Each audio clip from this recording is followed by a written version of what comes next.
Welcome back, everybody, to another episode of the Resilient Mind podcast with Andrew and Steve. I'm Steve Nathanson here with my good friend Andrew Marangoni. Andrew, how you doing, sir? Fantastic. It's a glorious morning. How are you, sir? Quite well, actually. Had a great weekend. Looking forward to this conversation as well, because I have a very personal favorite on the show and someone who's helped me out in my own life. So without further ado, actually, I want to introduce her. So Kiki Magnuson is our guest today. And Kiki, I'm going to turn it over to you to allow you to introduce yourself to our listeners. Thank you, guys. Thank you for having me today. Like you said, my name is Kiki Magnuson. I am an online nutritionist with my company called Living Well with Kiki. So what I do is I specialize in more habit, behavior, and lifestyle nutrition. I don't focus on the diet. I don't focus on the restriction. As Steve, you've personally gone through, even as an athlete, I want to make sure that all my clients have the opportunity to make their own choices, but I guide them along the way. So it's really cool to see how people can transform, not externally, like with that before and after photo, but internally with their relationship with food. So that's pretty much what I focus on. And I work with people. Majority of my clients are that 9 to 5 that have structured jobs and they don't have time to really organize their meals. So I help them kind of level food in a way that it's not stressful. But then I do have that far and few in between of those athletes that are my favorites, because I used to be an athlete of myself, and that's kind of fun to kind of take them to that next level and hopefully get them to a place to their performances where they're meeting. So yeah, thank you, guys. Yeah, absolutely. And I can speak volumes for what we've done. You definitely helped me get back on track in my own athletic pursuits. So I'm always very greatly appreciative of the work that we were able to do together. So thank you. Of course. Yes. And as a person who just, understands and struggles with making food and prepping food and the emotions that come with food, it's so great to meet somebody out there assisting people with that, because it's a real life struggle. Because there's so much information, and where do we start? Mm-hmm. That tends to be the number one question a lot of people ask me. It's like, I know what to do, right? Or maybe I have all the tools, but I don't know how to apply them. I feel like there's going to be a lot of great conversations. So little known fact for our listeners and for you, Kiki, actually, is Andrew used to make a living as a cook. So I think there's going to be a lot of good conversations that can happen today.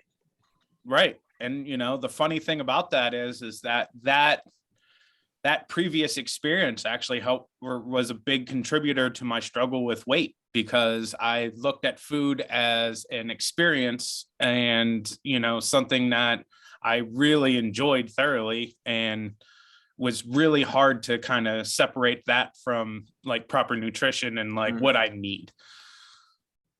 Yeah. Makes sense. Yeah, absolutely. Speaking of that, I venture to say there's some common trends that you see, Kiki, with your clients in terms of how they approach food, perhaps what they think they can do or they're not capable of. And I'm curious if you would mind sharing maybe what some of those common themes are that you find. So I get the all or nothing mentality. People will either want to be in the strict program where they have to eat a certain way, and if they fall out of that pattern, that they're like, oh, I blew it, game over. So with that kind of restriction early on, they kind of have that fear coming into working with me, being like, oh my gosh, she's going to tell me I can't have this, this, and this, and it's going to be nearly impossible for me to follow. And when I tell them, like, no, you can have that glass of wine, you can have that donut, but maybe half, not the full one. And then they're like, oh, like I didn't realize I can maybe just have a smaller portion and it still doesn't impact me horribly than what my mind used to think. So that's a big one. Another one is just social media. I mean, everyone's posting different recipes, which are fun. Like there's this big one about salmon rice, like a TikTok that my client had created. And I was like, yeah, that looks great, but it may not be for you. So everything that's out there is good information, but it's not tailored, because nutrition isn't a one fit all kind of thing. Everyone's so unique. It has their own goals, like, and culture and backgrounds, right? Where we live, how much money we make, our education, all of that, our upbringing, all is impacted around our nutrition. And we kind of have to figure out what's the right fit for us by trial and error. It's just like science. You have to kind of experiment, but if you don't have the right coach and guidance, you'll try things and you may see yourself as a failure because it didn't work for you, but it's because it wasn't just the right fit for you, but you don't know how to adjust it without the proper guidance. So that's where people get stuck, right? They'll like try keto because they're like, my friend did it and she was fantastic. Why is it not working for me? Biologically, it may not be a good fit. Or even a more like Atkins high protein kind of diet. It may work for a weightlifter, but a runner, like they have no need to be in that category, but they don't know that because they saw X person do it. Right. So they're like, oh, let me try that out because my friend had those results, but everyone's goals are so different. So that's why diets aren't wrong. They're completely, they're meant for tools to guide people based off of goals. And they came from a good place. Like we have diabetes and that's one of main things in the United States, right? People are overweight. They want things that are instant gratification. They want things fast and quick.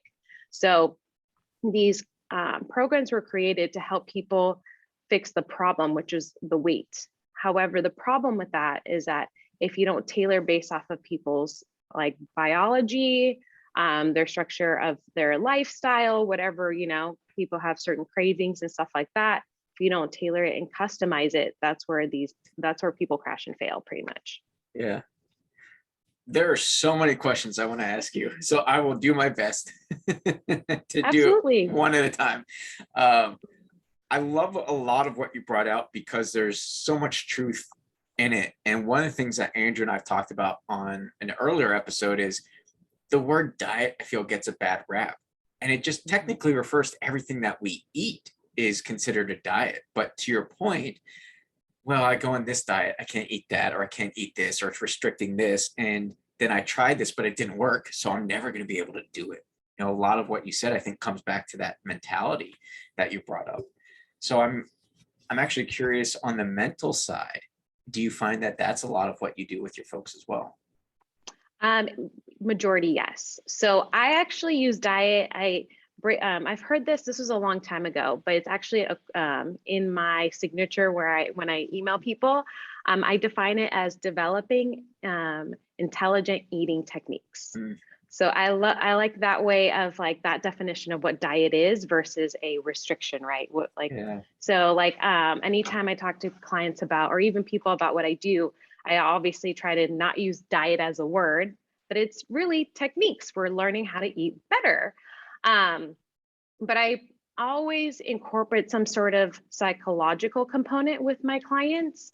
I have a few different programs and it's based off of how much weight they need to lose, if they have any education around food, and if they're kind of a high level, not necessarily an athlete, but I do work with like adults that want to cut for Olympic lifting competition, or if they're trying to do a marathon, right? Or a high school athlete. I've worked with a high school athlete. So those type of clients of mine they're sports performance. So they may need a little bit of it, but they have a goal that's way beyond your typical average person. But my main clients, we do touch on your relationship with food. We talk about why you choose certain things, because I still, again, allow them to make their own breakfast or lunch and dinners, but I guide them around, hey, I want you to create something that has a vegetable, that has a protein and a healthy fat. And they get to choose those, right? I give them the guidance around like, do this, this, and this. And then and I always have them food log for me in a certain way. They can take photos. They can, if they are very into the data analysis, they can input it. I use Trainer Eyes and MyFitnessPal for those ways of tracking. But if they aren't, they're just fearful of failure and they don't want to see the numbers, Trainer Eyes has a good feature now that you can just snap pictures, which makes it super easy. That way you don't have to worry. And I know what things look like, and I know if they're getting enough or if they're not getting enough. The nice thing about when we start talking about intuitive eating practices is it gives them to realize like, wow, like little things that I didn't think was necessary are necessary. So for example, chewing your food. Like, challenge the both of you next time you have a meal to really think about how long it takes for you to chew your food. It should take about 15 to 20 seconds, but people go, they inhale, they're on to the next thing, and they don't realize how chewing your food, slowing down, and really like savoring your food can improve your digestive system. It can improve, it can actually even make you fuller quicker because you're slowing yourself down. Whereas in society, we're so on the go, we don't have time to eat, right? We're just chowing down food onto the next thing that by dinner time, we've sacrificed maybe breakfast and lunch, and now we're scarfing this huge meal because we didn't get enough during the day. Quick question. Are you open to working with Jude and Layla on that exact point that you just brought out? Sure. Because they scarf down their food. But it's a wonderful, wonderful point. Because there's also another great trick of eating a little bit more slowly, waiting 5 minutes. Am I truly still hungry? I think there's a great point about how we approach food and the relationship we have with it mentally that can greatly dictate success that we have. One thing I'll share on the show about me and some of the things that I struggled with food-wise is not eating enough and not fueling enough properly for my athletic pursuits. Always wanting to say cut weight or look a certain way has in the past very openly driven me to not eat enough and fuel properly. So there's a lot to how we approach it. And these tricks that you're bringing out are fantastic because they help us redefine the way that we think about food and then ultimately redefine how we interact with it to reach the goals that we have. I want to add to that point. I feel like that's been a big problem that I've been seeing most recently. A lot of my clients that come to me aren't eating enough. And they're like, what? I'm overweight and I'm not eating enough. It's like, it's your dinner. You're not eating enough during the day, not around the right good quality calories, that by dinner time, you're having these like marathon foods like pasta and bread and all these carbs that you don't need to be eating because you're not running 25 miles, Yeah. And then they see they're like, but I barely have a breakfast. Like at my lunch is blah, blah, blah, a smoothie. And that's all I eat all day. I'm like, yeah, of course. And then your body goes in this, gonna stack and hang on to everything. Whereas if you fuel correctly throughout the entire day, and that's the trick, it's learning how to properly fuel, and the body's not going to hang on to that excess stuff because our human bodies are like, it's amazing. I wish people learned more about who we are biologically. We can outstand anything. We're meant to survive. Our bodies will sacrifice certain limbs in order to keep our heart and our bodies going. It'll do everything in its power. We are still hunters and gatherers, like biologically till today, where like our DNA has not changed. Obviously, we've grown with our minds and technology, but we still have a process. It's still slow. It's not, we can't just press a button and then our bodies just turn into this like matrix, right? Engrave all that stuff in you, you can do it. Yep. That would be cool though. Yeah. Conversation for another day. But there's a wonderful point in what you're bringing out. And actually, I'm curious for your thoughts on, say, intermittent fasting. Because when I work with folks that I coach, when health comes up, that's actually one of the biggest questions that I get. So I'm curious to throw that your way as well for your thoughts on it. Yeah, like I said before, all diets, like all programs, techniques they're great. They work. However, again, it's for the right person. So I find intermittent fasting is more successful for sedentary people just because they aren't working out as much. If you can't really work, it doesn't fit in your lifestyle. Like, like maybe attorneys, maybe nurses. I have nurses that I work with, even moms sometimes, like they just don't have the time to like carve an hour and a half, go to the gym. Maybe you have like 30 minutes to do a quick workout. For them, it may be more appropriate just because of their lifestyle. But if someone's regularly making to the gym at even from 5 a.m. till 9 in the morning and they aren't fueling themselves correctly early on, that I find that they start to get hungry quicker. And then they either start making the wrong choices because they're hungry, and then it doesn't fit. So just like I've had clients that have been super successful on it, absolutely. And then I've had clients that were like that. Once they were successful in their nutrition, they're like, hey, I have time. Like I start work at 8, so I want to work out at 6 o'clock. That way I can go home, take a shower, and go. And she wasn't eating till the afternoon, like because she started her fast in the morning, which was fine. I'm not a big eater when I almost don't eat when I work out as well. It just doesn't fit well for me.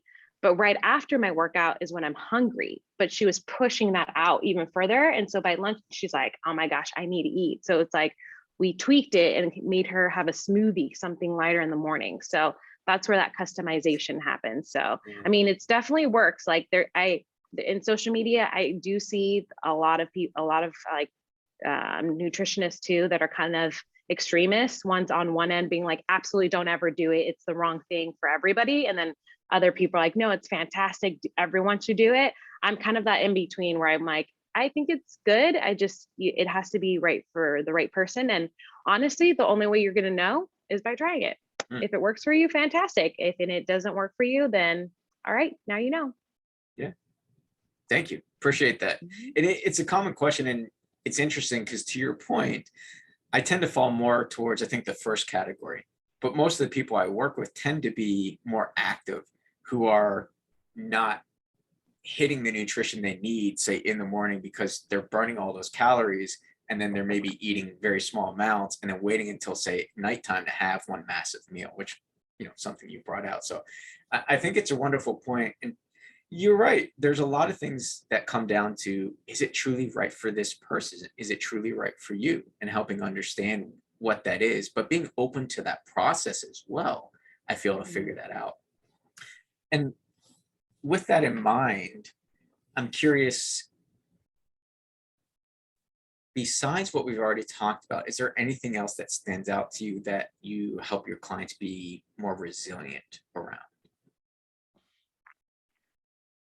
I would say not having the fear of being social.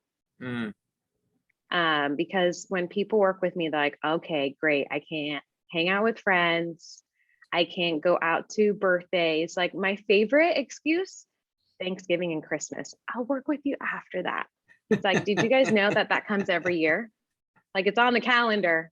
I'm sorry. It can't, like, unless you don't celebrate it, and those you don't, then that's great. But I do. And I want to make sure that every year I'm not like putting blinders on and pretending like it doesn't exist. Because if you do that, it's just going to be worse on you than versus having good techniques around how to go through that without that fear. Yeah. As well as vacation, like, because life's going to happen. Things are going to, we're going to get these curveballs. We all went through COVID. I wasn't planning on it with my clients, right? So it's like, how do we adapt in this new lifestyle and the lockdowns and everything, and pivoting with that?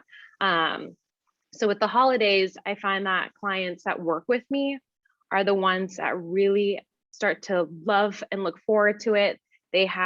We do fun cooking classes, right? So I offer online cooking classes, and I've actually done recipes that are healthier for like Thanksgiving and Christmas time. So when I work with my clients, I give those recipes. That way they can try it with their family. And I've had huge success with clients being like, that new stuff. It was like I forget the exact wording, but it was like a new stuffing that I had made with my clients for Thanksgiving, and we used a different type of bread, and it just like that, just one little change, and they're like, this is amazing, and it's less carbohydrates. It's more full of my protein, and we added some celery, some veggies in it. Like totally something that I can incorporate with my family and not be stressed out like, oh gosh, we're gonna have this one thing that like is completely, and of course, like we're all going to have something that's traditional. Like we do things in my family that's because I'm Greek. So we'll do dolmades, which is like the Greek leaves, like rolled and stuff. And my mom wants to keep the rice, like the traditional way. Like when I'm like, hey, you want to do like cauliflower rice? And she's like, no. And I was like, okay, well, we'll keep some stuff that's traditional, but we'll add in more grains and more protein and other things that are healthy. And then it's kind of fun because then clients actually involve their family, and then their families get involved with eating healthier, and that's what I think is fantastic, is that resilience of wanting to make change in their environments, where it's like, with me, if I can do that and we're becoming healthier as a society long term, then it's like, okay, cool. That is awesome to see for sure. Yeah. Yeah. Andrew, what are your thoughts, my friend? Well, it is such an interesting topic, and it's something that I have gone through myself and done some of the exploration, and we've talked about it in previous episodes. So it's nice to hear, you getting out there and helping people, because I do believe that it's a struggle that a lot of people face, and not a lot of people talk about. They'll talk about their weight, but not their eating habits. And that's really where it comes down to, is the eating habits. Out of everything I've ever heard, I think the wisest advice I ever got was just eat less food less often. And just be mindful of portion sizes. Take a break and not go for that second plate every time. Those little things, and then just incorporated with a little bit of exercise. I was able to drop 40, 50 pounds and, keep it off for years. I've been 3 years now, and I've maintained a, not an obese weight. I'm actually not clinically overweight, which is nice. Yeah, that's because fantastic. it's so easy to do. So yeah, it is that habit, and I experienced the same thing. I'm a dog trainer. People know what to do, they just don't know how to incorporate it into their life, or they don't stay consistent enough long enough to see the results they're looking for. And I think that's the other problem with a lot of manipulation with behavior, is that there are all these parts of the process, and you have to be really sure that you're giving it a fair chance to work. Obviously, if you try to change your diet for 2 weeks and see no results and then give up, you're not, what do we say, that it's 3 to 6 months for effective emotional habit change to kind of start grabbing hold. Yeah. So you have to take time to step into the process, and know that there's going to be some peaks and valleys and some setbacks, a couple steps forward, a few steps back. But having a guided partnership, or somebody in your corner who, can constantly kind of come in and say, well, let's not throw the baby out with the bathwater, but let's reevaluate what's working for you, what's not working for you, so that at the end you feel supported and you can keep on with the process. Yeah. I think there's 2 key things that you're highlighting in there, Andrew. I think the first of which is fundamentally seeing that something truly actually is possible for you, and having that belief. And then I think the openness to it as well. And this is one thing actually I'm curious about for you, Kiki, if you see this in your clients as well. Sometimes when folks ask me about nutrition, or want to focus on that in the coaching that I do with them, they have a hard time trying to adjust the way that they live. What I mean by that is, I want to lose weight. It's important to me. I want to focus on having a healthy lifestyle and being around longer. But I'm always going out. I enjoy eating with my friends, and it's not possible. I don't want to drink water. I don't want to change the way that I eat. I hear a lot, I think, of, not maybe, I would characterize it as, say, true readiness, and true understanding of being open to small shifts, or really reprioritizing what's truly important for them. Because I do know that, right? We can go out and we can make healthier decisions while we're out. We don't have to restrict ourselves to, I have to eat everything at home all the time and prepare it to eat the way that I want. So I'll kind of stop there, because I'm rambling on a little bit about it, but I'm curious what you experience with your clients in that regard, Kiki. Oh, you nailed it. I've heard all of that. It comes down to, it's the willingness and ready to change at the end of the day, right? It has to happen. There's some sort of change that needs to occur in order for you to see a change externally and physically, it's like that definition of insanity, right? Doing the thing over and over again, but expecting a different result. It's like, Yep. you just absolutely can't. There has to be a give, but it can start small. Like, Andrew, you like exactly what you said, like it's changing maybe the portion sizes, or you just taking your time to chew your food, right? Maybe it's slowing down. Maybe you're just going really fast and you're not prioritizing mindfulness and just being present with your food. Or it's like you order, like if you eat out all the time, maybe instead of doing like we have in the West Coast, In-N-Out, like instead of that In-N-Out burger, you do protein style, like a lettuce wrap instead. You're still doing the same patterns, but you're tweaking it, right? And if you just tweak those little habits just a little bit, it can compound over time, but you have to play the long game. It's not going to happen overnight. It's like that investment. You put a penny in the bank every day. Over a course of 10 years, you're going to have this excess amount of money that you're like, oh, look I have all this money that I saved that I can spend, versus you spending X amount of money. And then you're like, why am I broke? Why didn't I save and put money for an asset? So that's another thing that I work with clients is I try to change their mind to thinking food as an asset, like use it as a tool that actually benefits you versus hindering you. Like if my food can help me think clearly, give me more energy, make me perform better, help like me lose weight or maintain my weight, make me happy, go to sleep better. I just mentioned like what? Like why would you not want to do it? Do you guys not want that? I mean, I want that. Live longer. Like there's just it's literally nature's pharmacy. And like that's what I teach my clients. Like that's your number one. Nature has gifted us a blessing with such great food that we don't have to manipulate. We don't have to like change or do anything.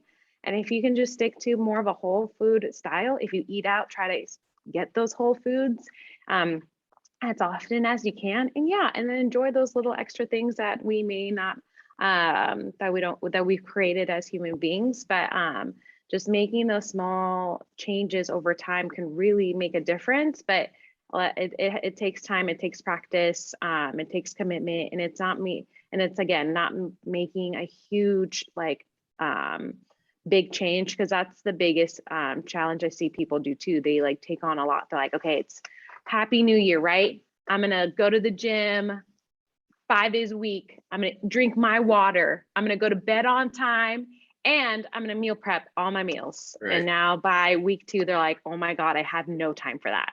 Whereas like as simple as don't change your diet, maybe just drink more water. Yeah. That's it. Like just try that and you might find yourself having more energy. Or it's like, instead of changing your eating or your water, you're like, I'm just going to go to bed an hour earlier than I normally do. And then they've now made progress in how they feel, because all of them are interconnected.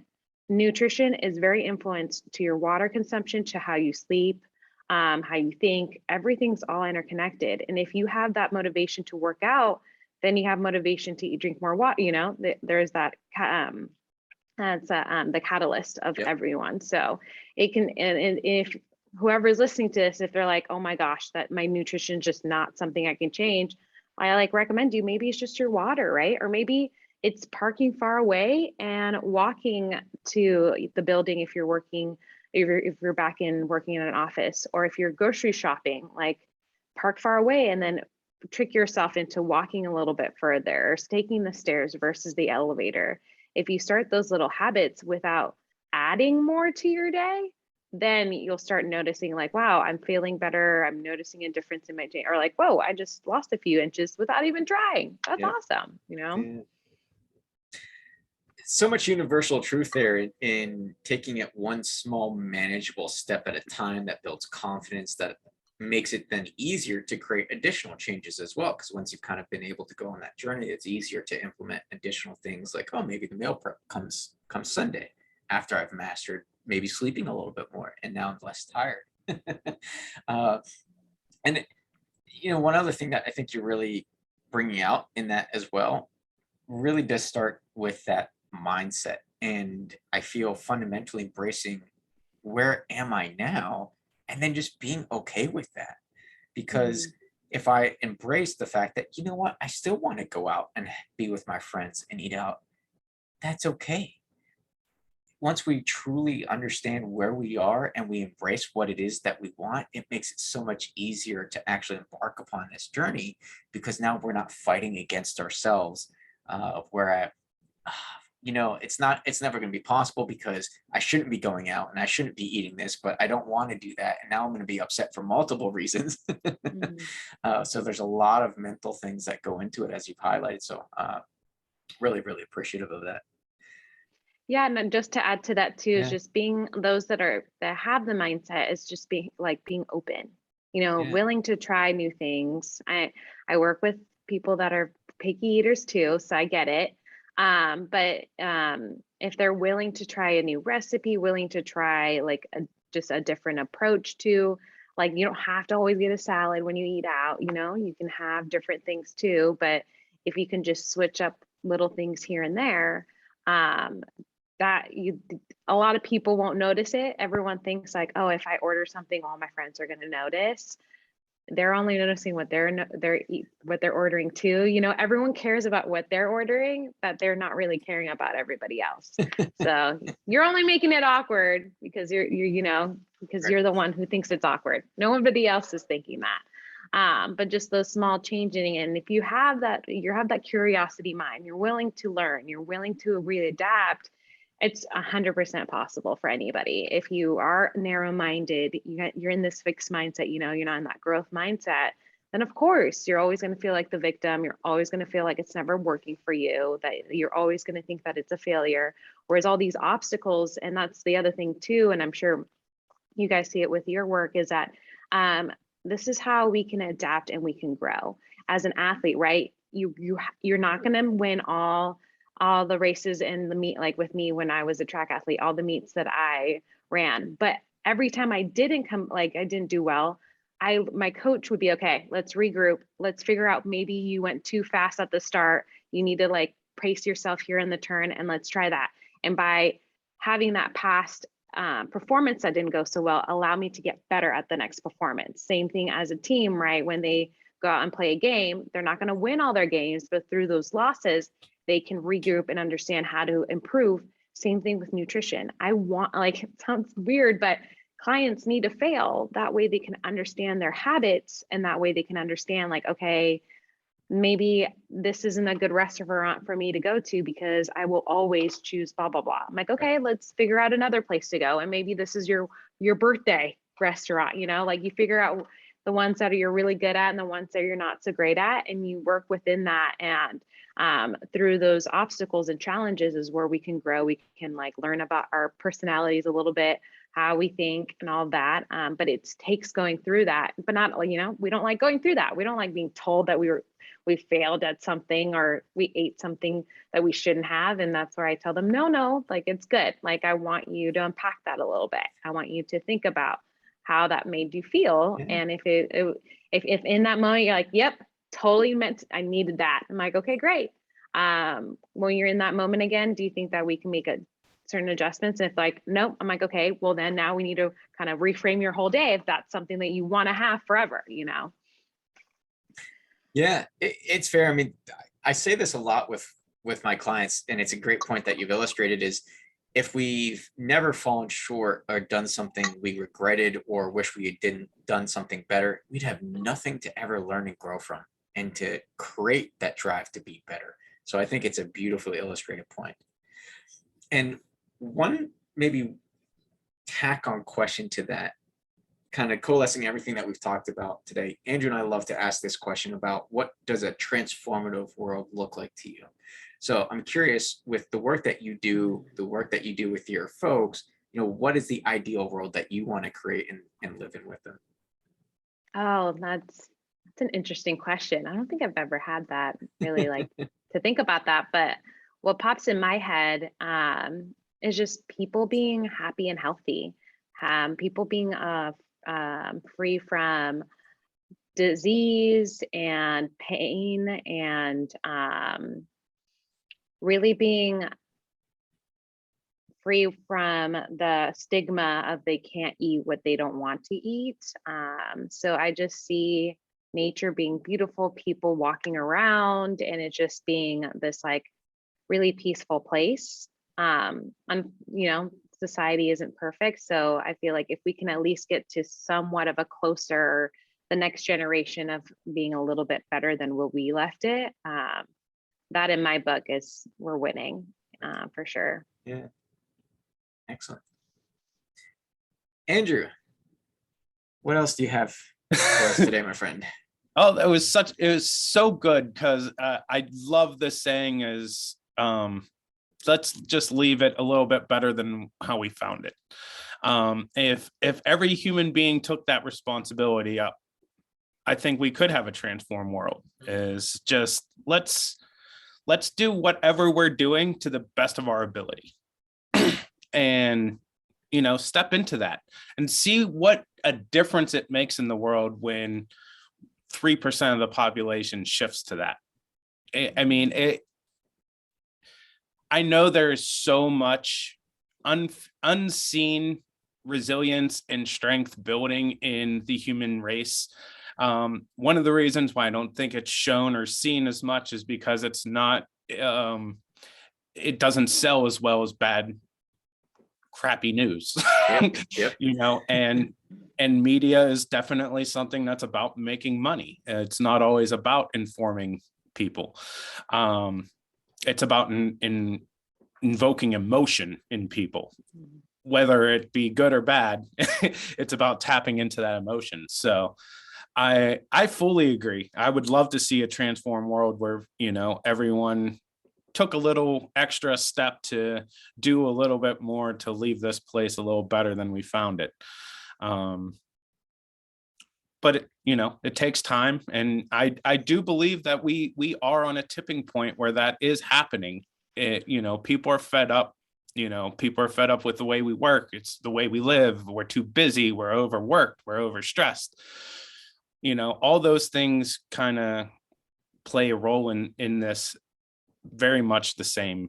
So again, if we're all going to, we don't need to make dramatic shifts. We just need to make small shifts as individuals, and we can see a dramatic impact from everyone's small contributional small shifts. Love it. Absolutely. Kiki, such a great conversation today. We're very, very appreciative of having you on the show and your willingness to be here and share your wonderful knowledge with us. So one last question for you is, how do people find you? How do they get in touch with you? Yeah, those that want to learn more about what I do in my business, you can go to www.livingwellwithkiki, all one word, .com. I'm also on social media. You can find me on Facebook by typing in Living Well with Kiki, Kiki, as well as on Instagram at Living Well with Kiki. And and on YouTube. So I am starting a YouTube channel as well with cooking videos and little segments like that. And I do offer, I had mentioned earlier, online cooking classes where people can work with me. And I am no chef. This is where the raw and real comes in. I enjoy food, and I enjoy different recipes and getting people out of their comfort zone, including myself. So every month I pick a new recipe that could be around a holiday or seasonal food ingredients, and we do it together. So they get the recipe and they get the grocery shopping list, because then I want them to go, it's kind of like a treasure hunt. They have to go pick their food and go in aisles that they maybe don't shop at, and then we do it together, and I do it in a step-by-step process. And by the end of the class, they don't have to go anywhere. All their food is ready to enjoy with them. So yeah, you can find me all through those channels. Excellent. Thank you. I really do greatly appreciate it. I know I've benefited from our conversations and working with you, and I know others do as well. And everyone else who is going to ever reach out to you will certainly do that as well. So I want to say thank you truly for being here with us. I've greatly appreciated it. And Andrew, what do we always say, my friend? Until next time, be the movement in your life. That's right. Until the next time, thank you for listening.